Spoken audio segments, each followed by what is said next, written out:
आपने पहली बार I guess ये पहला आपका गाना है जो आपने खुद लिखा है और कंपोज किया है, गाया भी खुद है, तो मैं जानना चाहूंगी एक्सपीरियंस थोड़ा बताइए, शेयर कीजिए हमारे साथ।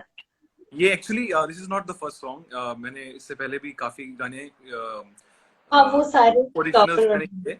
और ये गाना सावेरी वर्मा ने लिखा है, ये कंपोज मैंने किया है और बाकी सब चीजें मैंने की हैं।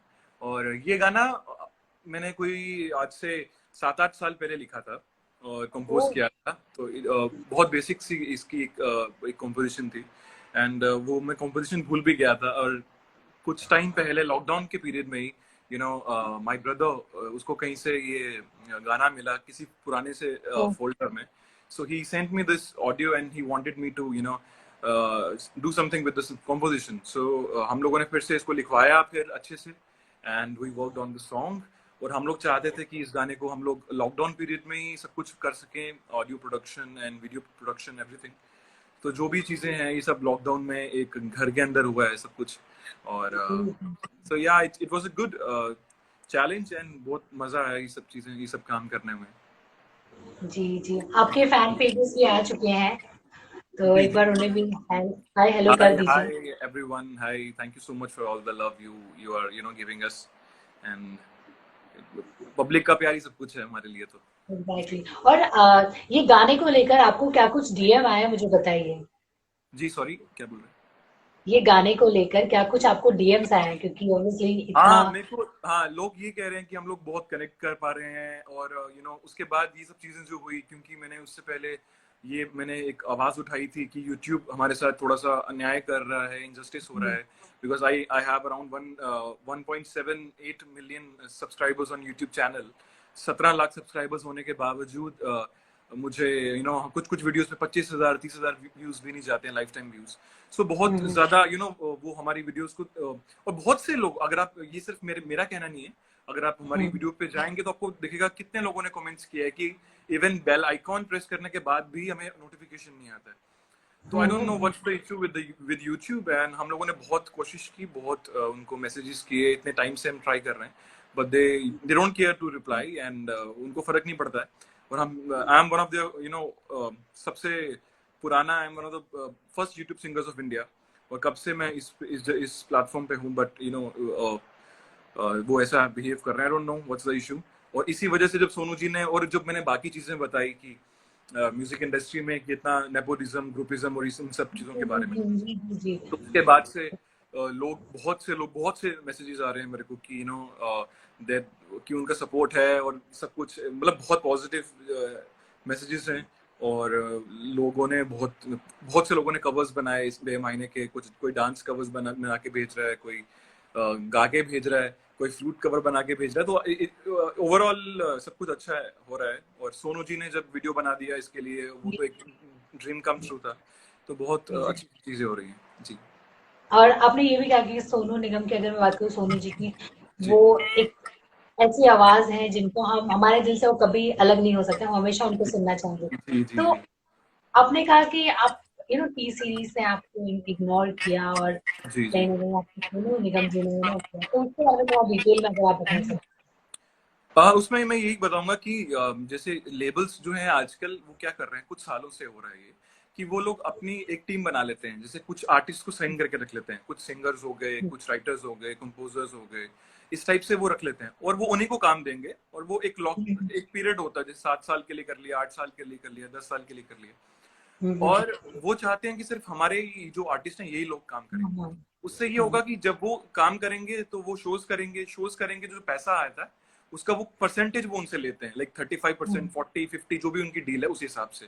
तो आप मान जी लीजिए जी अगर मैं साइंड हूँ और मैंने अगर कोई शो किया, 10 लाख जी रुपए मैंने मुझे मिले, अगर मैं 50% उनको देना है तो 5 लाख में मुझे उनको देना पड़ेगा हर शो का।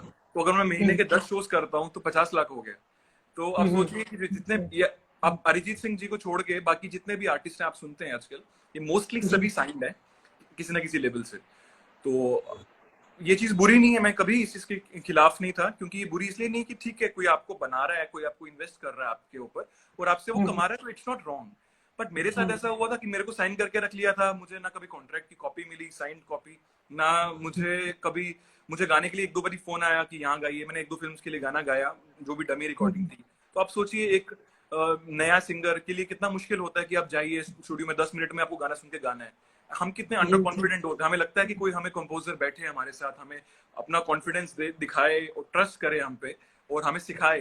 पहले जमाने में भी ऐसे होता था, रफी साहब अगर कोई गाना गाते थे, लता जी गाना गाती थी, तो महीनों महीनों प्रैक्टिस होती थी उस गाने की। तो अब तो ऐसा होता है कि आया, काम हुआ, खत्म, इनको सब कुछ फटाफट चाहिए।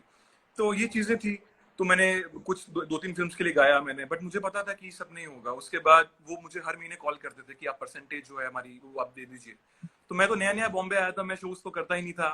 तो आप पहले आर्टिस्ट को काम दीजिए, वो काम करेगा, उसका नाम होगा, वो शोज करेगा, तो आपको पैसा भी देगा वो। लेकिन अगर आप पहले पहले पैसे मांगेंगे उससे, तो वो चीज होंगी। और भी चीजें थी, मैंने कुछ सिंगल करने के लिए बोला उनको, तो and they asked for lot of money for production and ये वो इतना पैसा था कि मतलब उतने में तो बॉम्बे में घर भी बन जाए, एक फ्लैट आ जाए, मतलब इतना पैसा मंगाया था उन्होंने मुझसे। तो मैंने बोला इतना पैसा सोच रहा था मैं, इतना पैसा होता तो शायद मेरे को जरूरत ही नहीं पड़ती इन सबको साइन करके। तो ये सब चीजें थी। उसके बाद उनका एक सीरीज शुरू होने वाली थी जिसमें उन्होंने कहा था कि I am the part of the series, और सो सब कुछ डिसाइड हो गया था। और कुछ 1-2 महीने के बाद मैं उनको कॉल कर रहा हूँ, कांटेक्ट करने की कोशिश कर रहा हूँ, एंड दे स्टार्टेड इग्नोरिंग मी। और तो मुझे एहसास हो गया कि यहाँ पे सिर्फ मुझे ये सब ही होना है। And I got depressed. मैंने जब वो वीडियो देखी ट्रेलर में, जब मैं नहीं था और सब बाकी आर्टिस्ट को मैंने देखा, तो मुझे बड़ा दुख हुआ। तो मैं समझ गया कि यहाँ पे सिर्फ मेरे को एक्सप्लॉइट ही करेंगे ये लोग, आर्टिस्ट को एक्सप्लॉइट ही करते हैं। और मैंने देखा था बिहेवियर उनका कुछ, कैसे ये लोग रखते हैं अपने आर्टिस्ट को। तो ये सब चीजें थी। और सोनू जी ने जब ये वीडियो बनाया कि एक माफिया है, ऐसा है, तो कुछ सिंगर्स ने आके एक कुछ आर्टिकल्स डाले कि कुछ लोगों ने, कुछ कंपोजर है और 4-5 लोग थे। तो मैं लोगों को बताना चाह रहा था कि वो सारे के सारे उसी लेवल के थे जिस लेवल के खिलाफ बोला था सोनू जी ने। तो वो उसी के आर्टिस्ट हैं, वही आर्टिस्ट को आपने बिठा के उनसे बुलवा दिया। मैंने बोला ये तो दीज आर, मैं जो वर्ड यूज करता हूँ पपेट्स, तो they are the puppets of these labels. जो वो बोलेंगे करने के लिए, उनके आप साइंड हो, आपको जो वो बोला जाएगा वो आप करोगे।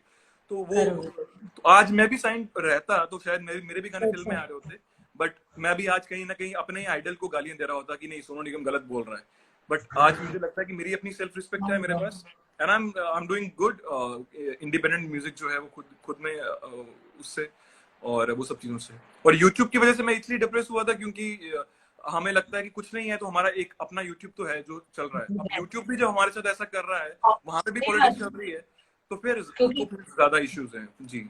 कुछ ऐसे आज मतलब यूट्यूब की अगर मैं बात करूँ तो कुछ ऐसे ट्रेंडिंग जो चीजें होते हैं वो लगता है कि ट्रेंडिंग में आनी चाहिए पर आती नहीं है। हाँ, क्योंकि ट्रेंडिंग तो खरीदी जाती है जी। ट्रेंडिंग खरीदी जाती है, व्यूज खरीदे जाते हैं, ये तो पूरी लोग आम लोग नहीं जानते। बट आप खुद देखिए, मैं लोगों को ये समझाता हूँ हमेशा कि आप सोचिए जस्टिन बीबर या चार्ली पुथ या किसी बड़े हो गया, मरून 5 हो गया, कितने बड़े बड़े बैंड्स हैं, सिंगर्स हैं, इन लोगों के गानों पे भी एक दिन में 2-2 करोड़ व्यूज नहीं आते। बट इंडिया में तो ऐसा है कि मतलब एक दिन हुए तो 30 मिलियन, 40 मिलियन, 50 मिलियन। मतलब यहाँ पे तो बस पैसा दिया, व्यूज खरीदे, और लोगों को बस दिखता है ओ माय गॉड इतने व्यूज हैं, चलो ये गाना बहुत बड़ा हिट है, तो लोग उसको फॉलो करते हैं। लोगों को सच्चाई नहीं पता है, लोग बस उसी, और लोगों को कंटेंट नहीं मिल रहा है। अभी सिर्फ रिक्रिएशन, अभी सिर्फ वही गंदे गाने और वही आर्टिस्ट। तो लोगों को लगता है शायद ये अच्छे आर्टिस्ट है इसलिए इनको काम मिल रहा है। बट प्रॉब्लम ये है, आप खुद देखिए, मैं लोग सोच रहे हैं कि मैं अपने लिए कर रहा हूँ, मैं अपने लिए तो कर ही रहा हूँ, मैं सबके बारे में बोल रहा हूँ। आप देखिए, मैं एश किंग के बारे में बोलता हूँ। एश किंग कितने बड़े सिंगर हैं, कितने बड़े बड़े गाने गाए हैं उन्होंने। एश किंग ने, आपको किसी को नहीं पता होगा नाम तो वो सर्च भी कर सकते हैं गूगल पे। एश किंग के इतने बड़े बड़े गाने हैं, और मुझे लगता है जितने अभी सिंगर्स गा रहे हैं उनसे मच बेटर। बट उनको काम नहीं मिल रहा है, इसलिए नहीं मिल रहा है क्योंकि उन्होंने साइन नहीं किया।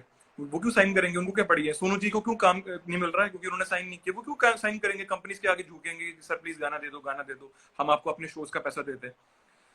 आप देखिए 2 दिन पहले या 1 दिन पहले शायद रहमान सर ने भी अभी रहमान सर भी आए। जी। हाँ, तो आप सोचिए इंडिया में, हमारी कंट्री में हम बोलते हैं, मैं बार बार ये बात बोलता हूँ, हम बोलते हैं हमारा मेरा भारत महान, मेरा भारत महान। आप ये सोचिए, जिस कंट्री में suicide rate one of the highest है वर्ल्ड में, जिस कंट्री में रेप केसेस सबसे ज्यादा है दुनिया में, तो हम लोग वो कैसे महान हो सकते हैं। जिस कंट्री में, हमारे कंट्री में इतने बड़े बड़े एक्टर्स सुसाइड या मर्डर जो भी हुआ है वो करते हैं, तो कहीं ना कहीं हमारे देश में वो प्रॉब्लम है ना, वो चीजें।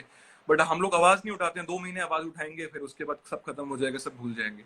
तो अभी रहमान सर ने भी ये बोला। अब सोचिए इतना बड़ा ये है, बड़ी बात है ये। ऑस्कर विनर, इतनी रिस्पेक्ट मिली, इतना वो मिला। चाहे इरफान खान ले लीजिए आप, हमने कभी उनको खान की कैटेगरीज में नहीं डाला। वो जो किंग खान, बस वही 2-3 लोग ही हैं। तो मतलब, लेकिन लोग, पूरी दुनिया ने उनको अप्रिशिएट कर दिया इरफान खान को। अब जाके हम रोते हैं यार वो चले गए, यू नो, अब ये है। But people don't appreciate in India, we don't appreciate good कहीं ना कहीं टैलेंट। यही होता है ना, जब जाने के बाद लोगों को रियलाइज होता है कि हाँ, कितना टैलेंटेड, कितना ब्रिलियंट एक्टर था या वो था, सिंगर था। पर जो लोग जो हैं, जो रियल टैलेंट है, वो कहीं ना कहीं उन्हें बुरा लगता है कि क्यों ऐसा होता है कि जाने के बाद ही लोगों को रियलाइज होता है। मैंने लोगों को क्यों ना बोला, मैंने उनको। बोला कि ऐसा मत करिए कि क्या किसी को अपनी जान देनी पड़ेगी क्या किसी ये चीज कुछ करवाने के लिए, तो उसको इतना मत वेट करिए इन सब चीजों का। और आई थिंक एक दूसरे के लिए और कोशिश करिए कि ये जो चेंज है, चेंज आना चाहिए, मुझे लगता है बहुत इंपॉर्टेंट है। और अब तो सब लोग, बहुत लोग बोल रहे हैं, लॉन्ग टर्म रहना चाहिए, नॉट रहमान सर ने टेम्पररी। बोला, इवन हिमेश रेशमिया जी ने, मैं कुछ कोई वीडियो देख रहा था वायरल हुई उनकी, उन्होंने भी ये चीज बोली कि यू नो इंडिपेंडेंट म्यूजिक बहुत इंपॉर्टेंट है हमारे देश में, क्योंकि वरना तो ये आप सोचिए सिर्फ फिल्म फिल्म फिल्म, और ये फिल्म वालों ने सिर्फ एक बंद करके रखा हुआ है सब दरवाजे, और हमारे इंडिया में समझते हैं कि जो फिल्म में काम करता है सिर्फ वही स्टार है। आप देखिए बाहर, जैसे हिमेश जी ने भी बोला कि माइकल जैक्सन क्यों इतना बड़ा स्टार था, क्योंकि उसने कभी ब्रैड पिट के लिए नहीं गाया, कभी टॉम क्रूज के लिए नहीं गाया, वो अपने गाने, अपना इंडिपेंडेंट म्यूजिक। तो इंडिया में ऐसा क्यों नहीं है, क्यों नहीं हो सकता? बट इंडिया में ये है कि जो इनकी मार्केट है, इन्होंने इतनी ज्यादा बड़ी कर ली है, और इतना पीआर है, इतना मीडिया है, इतना पैसा दिया जाता है हर चीज के लिए, और एक भी गाना रिलीज होगा उस पर इतना पैसा बहाया जाता है, तो बस वही चीजें दिखती हैं। जो आम छोटे लोग हैं, जिनके पास पैसे नहीं है व्यूज खरीदने के, जिनके पास पैसे नहीं है यू नो प्रमोशंस के, या इतनी महंगी महंगी वीडियोस बनाने के लिए, तो वो लोग फिर डिप्रेस ही हो रहे हैं, वो लोग सुसाइड ही करेंगे, वो क्या कर सकते हैं? सही बात है, क्योंकि जो टैलेंट है, रियल टैलेंट है, वो कहीं ना कहीं डर, उनके अंदर एक डर आ गया कि हम कोई कैसे नहीं जाएं बोल रहा कहीं। है, मुझे मुझे मुझे मुझे भी यू नो सब लोग बोल रहे हैं कि ऐसा है वैसा है, मुझे भी पता है, जो मैं बोल रहा हूँ, जो मैंने आवाज उठाई है, पता नहीं इसके बाद क्या होगा। बट आई थिंक अगर हम लोग नहीं बोलते हैं तो भी तो अभी नहीं वो भी एक बोले तो गुनाह है, शायद। वो भी एक गुनाह है। और बाकी ठीक है, वो अगर मुझे काम दें या नहीं दें, मुझे उससे कोई फर्क नहीं पड़ता। इंडिपेंडेंट म्यूजिक मुझे लगता है बहुत स्ट्रांग है, और बाकी जिसने जिसने बनना है उसको कोई रोक नहीं सकता है, कोई किसी के कोई लेबल या कोई प्रोड्यूसर या कोई कंपनी उसको रोक नहीं सकती है, मुझे लगता है। बाकी और सिद्धार्थ, सिद्धार्थ, एक बात तो है कि नेपोटिज्म से ज्यादा ना ये सारी चीजें, जो ग्रुपिज्म, जो माफियागिरी, ये सारी चीजें जो बात है, ये सबसे ज्यादा डेंजरस है। सबसे, मैं बताता हूँ, वो भी है, बट सबसे बड़े जिम्मेदार हम लोग हैं। क्योंकि इंडियंस जो है ना, मैं हमेशा कहता हूँ, हम लोग को कहा जाता है हम सीधे लोग हैं, हम सीधे नहीं, हम बेवकूफ लोग हैं। हम लोग बस जो दिखता है हम लोग उसको एक्सेप्ट करते हैं। हम 2 महीने के लिए अभी सुशांत सुशांत कर रहे हैं, 2 महीने के बाद देखिए यही सब खान, यही सब बड़े बड़े एक्टर्स की फिल्म वापस से 200 करोड़ 400 करोड़ कमाएगी, और वापस से जो पंकज त्रिपाठी जैसे लोग हैं, मनोज वाजपेयी जैसे लोग हैं, इनकी फिल्में को कोई इन्वेस्टर नहीं मिलेगा, वापस से ये लोग डिप्रेशन में जाएंगे, वापस से सुसाइड्स होंगी, वापस से ये सब चीजें होंगी, कुछ नहीं बदलेगा। हमारा देश कभी नहीं बदल सकता है। ये मेरे को बड़ा दुख है इस अपनी कंट्री के लिए। मुझे प्यार है, और क्योंकि हमारी हिस्ट्री बड़ी स्ट्रांग रही है, हमारी चीजें बड़ी स्ट्रांग रही है, बट हमारे देश में बस धर्मों के नाम पे लड़ना, और कास्ट के नाम पे लड़ना, छोटी छोटी चीजों पे लड़ना, इंडिया पाकिस्तान इस पे लड़ना, हर चीज पे। तो हम लोगों के अंदर ना बड़ी नेगेटिविटी, और वो नेगेटिविटी हम लोग सोशल मीडिया पे जाके अपनी भड़ास निकालते हैं। गाली दे दी किसी सेलिब्रिटी को, किसी की वीडियो डिसलाइक कर दी, वो बोल दिया, तो इतना नेगेटिविटी है, इतना वो है। मुझे लगता है लोगों को थोड़ा सा पॉजिटिव इन्वायरमेंट क्रिएट करना चाहिए, क्योंकि सिर्फ ये आपकी बात नहीं है, आपके बच्चों ने भी आना है, बाकी दुनिया ने भी आना है, आपके माँ बाप भी हैं, आपकी भाई बहन भी हैं, पूरी दुनिया ऐसी है। कल को वेट मत करिए कि आपके बच्चे के साथ कुछ हो तो ही आप आवाज उठाएं, या आपके भाई बहन के साथ कुछ हो तभी आप आवाज उठाएं। सबके साथ ये सही हो रहा बात। है, और जिनके साथ हो रहा है आप सोच सकते हैं, और आप मेरा भी दर्द समझ सकते हैं। मैं इतना कुछ बोल रहा हूँ, वो यही एक रीजन है कि इतना इतना ज्यादा चीजें होती हैं। तो आप सोचिए और भी कितने बड़े बड़े आर्टिस्ट हैं जिनको जो सक्सेस मिलनी चाहिए, जो काम मिलना चाहिए, वो कभी नहीं मिलता है।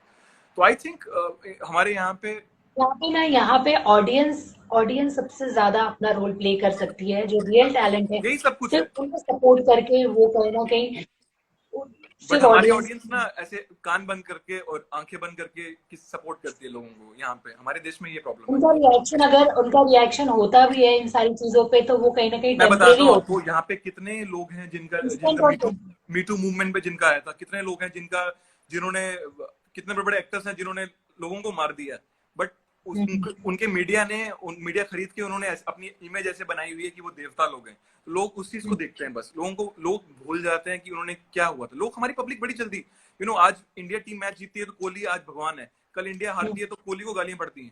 तो हमारे देश में यही है, एक दिन में स्टार बनाती है पब्लिक किसी को, अगले दिन उसको उतार देती है। तो ये स्टारडम का तो मैं ये वाली स्टारडम तो मैं जिंदगी में कभी नहीं चाहता कि मेरे को एक दिन में पब्लिक स्टार बनाए। और आपने तो देखा ये टिकटॉक पे क्या हुआ हाल था यहाँ पे कि मैं तो हमेशा बोलता हूँ कोई प्लेटफॉर्म गलत नहीं है, बट हम जैसे लोगों ने पागल हो गए थे कि बस मुझे हाँ, भी लाइक्स चाहिए, फॉलोअर्स चाहिए, और कुछ भी कर रहे हैं, कुछ भी उसके लिए कहीं पे भी नाच रहे हैं, कहीं पे भी गा रहे हैं, कहीं कुछ भी वीडियो बनाते हैं। तो मुझे लिमिटलेस हो लगता है जा रहे बहुत बुरा अभी जो ये टाइम ना बहुत बुरा हो गया है हमारी कंट्री के लिए और हमारे लोगों के लिए। लोग समझ नहीं रहे हैं इसको, बट मुझे लगता है कि ये चेंज अगर जल्दी नहीं आया तो हमारा देश फिर बहुत पीछे चलता जाएगा। सिर्फ पढ़ाई करने से या फिर सिर्फ ये सब पैसा कमाने से नहीं देश बनता है। देश इन सब छोटी छोटी हैं। चीजों से बनता है। और तो आई होप पब्लिक थोड़ा सा सपोर्ट दिखाना शुरू करे टैलेंटेड लोगों को और अच्छे लोगों को। ये नहीं कि जिसने भाई एक दिन में 20 मिलियन व्यूज खरीद लिए उसी को देख रही है, हाँ, बाकी लोगों को भी देखे। बहुत टैलेंटेड लोग हैं हमारे देश में, बहुत टैलेंटेड कंपोजर्स हैं, राइटर्स हैं, लिरिसिस्ट्स हैं, और वो है उनकी इन लोगों को लेबल्स तो कभी काम दे नहीं रहा है, यहाँ देगा नहीं। बट अगर पब्लिक भी नहीं सपोर्ट करेगी तो ये लोग फिर इन लोगों के पास कोई और रास्ता नहीं रह जाता है। और मैं खुद इतना डिप्रेस था बीच में, और मैंने सोचा कि यार इन लोगों को सच्चाई तो पता चलनी चाहिए, एटलीस्ट जो मेरे साथ हुआ एटलीस्ट लोगों को पता चलना चाहिए हुआ क्या। मुझे मैं काम करूं या नहीं करूं मुझे उससे फर्क नहीं पड़ता है, बट अगर जिंदगी में मैंने अगर एक चीज भी हम लोगों ने शायद मेरी ये कुर्बानी किसी के काम ही आ जाए, शायद एक थोड़ा सा बोलते हैं ना एक ऐसा प्लेटफॉर्म क्रिएट हो जाए लोगों के लिए और लोग अप्रिशिएट करना शुरू कर दें टैलेंट को, यंग टैलेंट को, न्यू टैलेंट को, तो ये बहुत इंपॉर्टेंट है जी। सिद्धार्थ, जिस तरीके से आप इतनी मतलब 100% चीजें जो बोल रहे हैं एकदम सही टू द पॉइंट। लोग मैं यही कमेंट्स बोलता हूँ, कर मैंने बोला मैं अपने से कोई बात नहीं बोलूंगा, मैं सिर्फ फैक्ट्स बताऊंगा। हाँ जी जी जी जी, ये जो लोग सच है मैं कमेंट्स सिर्फ वो करते बात हैं, बता रहा हूँ जी। They are with you, comments आ रहे हैं आपको। कहीं ना कहीं मुझे भी ऐसा लगता है जितना हम सोशल मीडिया हर जगह देख रहे हैं कि मतलब ऐसी होप लग रही है कि हाँ अब ऑडियंस सिर्फ और सिर्फ रियल टैलेंट को ही सपोर्ट करेगा। चाहे चाहे वो स्टार के किड्स हो, चाहे वो अगर स्टार किड्स में भी अगर टैलेंट होगा तो वो डेफिनेटली ऑब्वियसली करेंगे। ऑब्वियसली मुझे लगता है क्योंकि ऐसा नहीं है, मुझे लगता है क्योंकि बॉलीवुड में भी आप देख लीजिए बहुत से ऐसे एक्टर्स हैं, मैं भी नाम नहीं लेना चाहता हूँ, जिनके फादर बहुत बड़े बड़े थे और वो इतने टैलेंटेड नहीं थे, इस वजह से उनका इतना नाम नहीं हो पाया। जैसे एक एक्टर है जिनको रिसेंटली अभी वो भी हुआ था, कोविड हुआ था, उनके फादर को भी हुआ था। ठीक है, उनकी वाइफ कितनी बड़ी एक्ट्रेस है, उनकी मदर कितनी बड़ी है, बट उनका उतना नाम नहीं हुआ, उतना रुतबा नहीं है जितना उनके फैमिली का है। वैसे एक और एक्टर हैं जिनके फादर बहुत बड़े डांस के वो महारथी थे अपने टाइम में, उनके बेटे मैं बता रहा हूँ, जिनकी बहन बहुत बड़ी प्रोड्यूसर है। तो अब उनको देखिए कि ये लोग हो गए। बट अब वैसे एक एग्जांपल ऋतिक रोशन है। ऋतिक का मैं एक वीडियो देख रहा था, एक पोस्ट की, वो मनाली में था। जी जी जी सॉरी, सम नेटवर्क इशू। अभी तो मुझे लगता है पूरे देश की हालत खराब है, यहाँ पे नेटवर्क्स इतने खराब हो चुके हैं और हर चीज इतनी डगमगा रही है ना हमारे पूरी दुनिया की। मुझे लग रहा है कि थोड़ा 2020 चले जाए। सब लोग बोल रहे थे 2020 एक बहुत बड़ा अमेजिंग ईयर होने वाला है, तो मुझे तो बड़ा मैं मैं आपको I was looking बोलना forward to चाहूंगा it, आप बट कुछ ज्यादा के ही। बाद आप वो बात कंप्लीट कीजिए। आप ऋतिक रोशन की एक वीडियो की बात कर रहे थे। हाँ, तो उसमें can you hear me now? या यस यस, तो मैं ये कहना चाह रहा हूँ कि वो दिखाया था उन्होंने, एक वीडियो नहीं था, उन्होंने पोस्ट किया था कि सुबह कैसे 5 बजे बर्फ पड़ी थी और वो रनिंग के लिए गए हुए थे। सो सबको मेहनत करनी पड़ती है, ऐसा नहीं है, मेहनत बहुत जरूरी है और मेहनत के बिना तो आप बन सकते हैं बट आप टिक नहीं सकते, तो वो बहुत इम्पोर्टेंट है। और बाकी मेहनत के साथ साथ we need good support also, और वो बहुत इम्पोर्टेंट है। और पब्लिक से बड़ी सपोर्ट कोई नहीं है हमारे किसी के लिए भी, चाहे वो एग्जैक्टली एग्जैक्टली। जी। बट ये पब्लिक को आपने सही थोड़ा बोला, सा मुझे पब्लिक से लगता है, बड़ा सपोर्ट कोई नहीं हो सकता। पब्लिक को बट थोड़ा सा मुझे लगता है कि आंखें कान सब खोल के और ये सब चीजें देख के, क्योंकि यहाँ पे क्या होता है मोस्टली आजकल तो बस व्हाट्सएप पे जो फॉरवर्ड आ गया वो सच है इनके लिए, वो न्यूज है वो जितनी मर्जी झूठी हो। तो हमारी इंडिया की पब्लिक ऐसी है जो सोचती है कि शायद वो जो आता था ना कि अब ये शेयर करेंगे तो 10 रुपए मिलेंगे कैंसर पेशेंट को, पब्लिक हमारी ऐसी है जो आज भी ये सोचती है। तो ऐसी ऐसी पब्लिक को समझाना मुझे लगता है बहुत टफ है। बट आई थिंक आने वाले समय में, आने वाले टाइम में हम थोड़ा थोड़ा कोशिश कर करके ये एक चेंज ला सकते हैं सबके लिए। Hope for the best, for या द बेस्ट। और के बाद आपकी बातें तो बहुत हो गई, गाना जल्दी से आपकी आवाज में हम सुनना चाहेंगे, तो ये महीने के कुछ लाइन। जरूर मैं थोड़ा सा सुनाता हूँ आपको। कैसी ये तेरी कमी है, कुछ भी सही तो नहीं है, खुद को लगूं मैं तुम बिन बेमानी, बेमायने बेमायने बेमायने। Thank you, thank you, thank you. तो आगे बात करना चाहूंगी मैं, जैसे कि मुझे काफी मुझे सारी आपकी बातें आवाज कर रही हूँ। आई थिंक आवाज सो। आ रही है? अभी आवाज आ रही है? हाँ जी, हाँ बेटर। हाँ, तो वही काफ़ी अच्छी बातें हमने की। तो मैं जानना चाहूँगी कि आप अपनी जर्नी को किस तरीके से देखते हैं? जैसे आपने शुरुआत की, आप इंजीनियर थे, फिर धीरे-धीरे धीरे सिंगर बन गई, फिर सेंसेशन बन गए और आप तो सोशल मीडिया के हीरो भी हैं। मैं मैं यही बोलता हूँ हमेशा अपने आपको कि I am the tortoise in this rabbit and tortoise race, और I am growing very slowly but constant, and जो भी हो रहा है सब बहुत अच्छा हो रहा है। और मेरी मॉम तो हमेशा मुझे कहती थी, समझाती थी कि जो चीजें जिन जिन चीजों में वक्त लगता है वो हमेशा अच्छी होती है। जो जो फ्रूट धीरे धीरे पकता है वो ज्यादा मीठा होता है, जो स्टार धीरे धीरे बनता है, जो उस मुकाम पे धीरे धीरे पहुंचता है वो ज्यादा देर टिकता है। तो आई थिंक ये बड़ी इंपॉर्टेंट चीज है, पेशेंस रखना बहुत जरूरी है। और मैं भी थोड़ा थोड़ा बीच में पेशेंस खो देता हूँ, और थोड़ा सा स्ट्रेसफुल टाइम हो जाता है बीच बीच में, बट आई थिंक कहीं ना कहीं से हिम्मत आ जाती है, और वो बहुत जरूरी है। आई थिंक पेशेंस बहुत जरूरी है। जी और जी जी जी। ऑडियंस तो है ही, आपके फैन्स इतने सारे हैं कि आपको कॉन्स्टेंटली आपसे बात करना चाह रहे हैं, मुझे बोल रहे हैं कि आप चुप बैठिए, आप चुप बैठिए, हमें सिद्धार्थ से बात करना है। तो फिर ये कोई टेंशन नहीं, पर एक नहीं, बात मैं ये जानना ठीक। चाहूंगी आपसे जी जी, ये छोटी कि छोटी चीजें हैं। जो आपको जी आप बोलिए। मोटिवेटेड रखती है। जी जी जी हाँ, मैं बोल रही थी कि देखा जाए तो पेंडेमिक ले लीजिए, लॉकडाउन का सारा जी। ये सारी चीजें आपको क्या कुछ सिखाया है? क्योंकि हर किसी ने कुछ ना कुछ सीखा है इस दौरान। आपने सबसे क्या पहले सीखा? तो मैंने खाना बनाना सीख लिया। अच्छा, तो वाह! अकेले हूँ मैं यहाँ पे, and me and my dog. तो हम लोग यहाँ पे अकेले हैं और बॉम्बे में, और मैंने अपनी मदर के साथ फेस टाइम और वीडियो कॉल करके मैं उनके साथ बहुत सारी डिशेस सीखी मैंने। और जी, खाना बनाना तो एक तो ये चीज हुई। दूसरा ये कि मैंने ये जो गाना है बेमायने, इसका सारा काम मैंने खुद किया है। खुद तो किया है, जी। इसमें मैंने जो प्रोडक्शन था इस गाने का, तो मैंने ज़्यादा सीखा नहीं है और मुझे ज़्यादा एक्सपीरियंस नहीं है। तो मैंने इसका जो म्यूजिक प्रोडक्शन था और मिक्सिंग मास्टरिंग सब कुछ मैंने खुद किया। मैंने जैसे बहुत बार बता चुका हूँ कि मैंने इस गाने के 56 वर्जन्स मैंने बनाए थे, 56 टाइम मैंने मिक्स किया इसको, क्योंकि मैं सेटिस्फाई नहीं हो पा रहा था मिक्सिंग से, खुश नहीं था। अभी भी इतना ज़्यादा खुश नहीं हूँ, बट जब वो ओह! डेट इतनी पास आ गई तो हमें कुछ ना कुछ तो अब डालना ही करना था। जी, जी। तो सब मुझे बोल रहे थे कि तुम तो कभी सेटिस्फाई नहीं होगे, तो वैसी चीज थी। और मैंने 5-6 बार इसको रिकॉर्ड किया। बार बार मुझे लग रहा था वोकल्स ठीक नहीं आ रहे हैं, और कुछ थोड़े से इश्यूज भी थे मेरे माइक्रोफोन में, और ये सब चीजें थी। तो वो चीजें मैंने, मुझे लगता है टेक्निकली म्यूजिक ये चीजें मैंने की। उसके अलावा मैंने म्यूजिक वीडियो जो था वो मैंने खुद डायरेक्ट किया, स्टोरी लाइन और शूट किया, जो एक फ्रेंड की हेल्प से, जिसको जो हुँ, ज्यादा अच्छा ज्यादा उसको आइडिया नहीं है कैमरा एंड ऑल का। तो एक एक चीज, एक एक शॉट हम लेते थे रोज का, कुछ कुछ जी। मतलब कुछ कुछ दिनों में हमने कुछ दिन लग गए हमें ये पूरा वीडियो बनाने में। और पूरा वीडियो हमें घर पे शूट करना था, क्योंकि ये लॉकडाउन का पीरियड था। हम लोग बाहर से किसी हुँ, को हुँ, बुला नहीं सकते थे, डायरेक्टर्स को, या बाहर हुँ, हम शूट नहीं कर सकते थे। तो आई थॉट कि हुँ, नहीं, हम लोग जरूर कुछ ना कुछ कर सकते हैं। एंड फाइनली जो प्रोडक्ट बना तो लोगों को अच्छा लग रहा है, समझ आ गया पूरी स्टोरी, जो चीजें हैं, हुँ, हुँ, तो सब चीजें तो काफी अच्छा लग रहा है। और मुझे लगता है कि उस चीज में मैंने खुद में बड़ा ग्रो किया इस चीज को लेकर, कि आई एम नॉट नाउ जी, वेरी कॉन्फिडेंट। और मैंने अपना लेबल शुरू किया सिंक रिकॉर्ड्स के नाम से, जी। Music label, record label. तो उस ये बेमायने ये फर्स्ट सॉन्ग है उस लेबल के अंडर।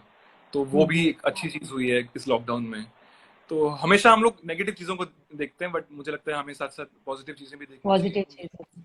लाइफ में हमेशा मुझे लगता है दोनों चीजें एक साथ चलती है, नेगेटिव और पॉजिटिव, अंधेरा और उजाला हमेशा साथ में होगा, राइट एंड लेफ्ट सही हमेशा। बात है। तो आप हमेशा, जब अगर आप नेगेटिव चीजें ही देखते रहोगे, सिर्फ अंधेरा ही देखोगे, तो आप फिर तो उजाला उजाले कभी को नहीं एंजॉय दिखता। जी जी जी, तो वो बहुत इंपॉर्टेंट हम्म, है जी। जी जी। और आगे भी हम ऐसे ही बात थैंक्स करते फॉर रहेंगे हैविंग आपसे। मी। या मैं ये कहना चाहता हूँ, हम सब लोग, आप भी मीडिया से हैं और हम सब लोग मिलके एक पॉजिटिव चेंज ला सकते हैं, मुझे लगता है सबको कोशिश ट्रू। करनी चाहिए। थोड़ा सा वो काम अपनी जगह है, बट एक होता ना कि थोड़ी सी अच्छाई के लिए, थोड़े से अपने लोगों के लिए, थोड़े से अपने देश के लिए, थोड़े से जी जी यंगस्टर्स जी। के लिए, है ना, सब थोड़ी थोड़ी छोटी छोटी कोशिश करेंगे तो मुझे लगता है जरूर एक अच्छा वक्त और एक अच्छा हम प्लेटफॉर्म क्रिएट कर सकते हैं सभी लोगों के लिए।